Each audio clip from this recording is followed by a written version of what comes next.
একদিন গ্রামের ছোট্ট ছেলে আরিফ ভাবল সেই গ্রামের সবচেয়ে বুদ্ধিমান ছেলে।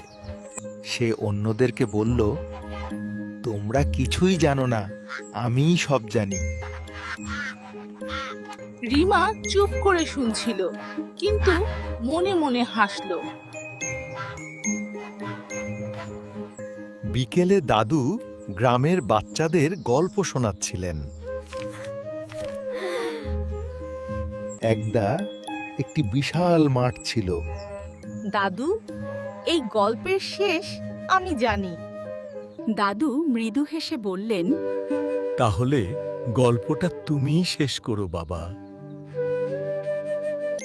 আরিফ হঠাৎ থেমে গেল। সে কিন্তু জানতো না গল্পের শেষ। সব বাচ্চা হেসে উঠল, কিন্তু দাদু কিছু বলেন না। আরিফের চোখে লজ্জার ছায়া নেমে এলো।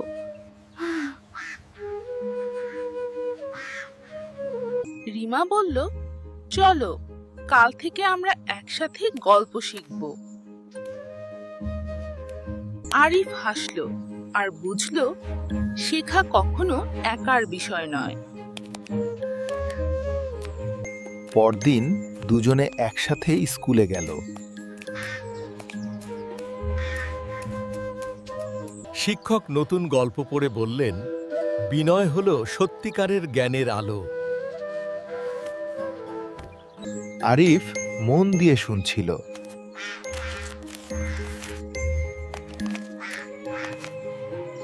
এরপর থেকে গ্রাম যেন শান্ত হয়ে গেল।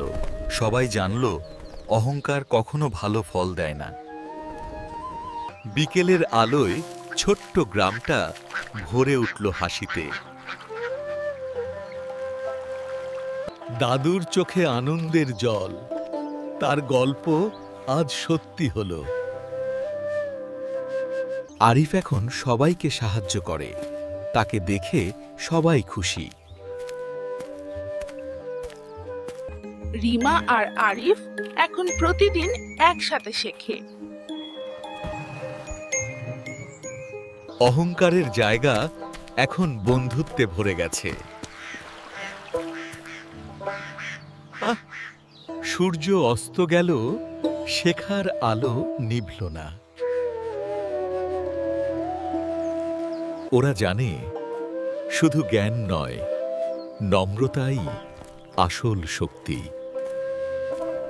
দাদু মনে মনে প্রার্থনা করলেন, সব বাচ্চা যেন বিনয়ী হয়।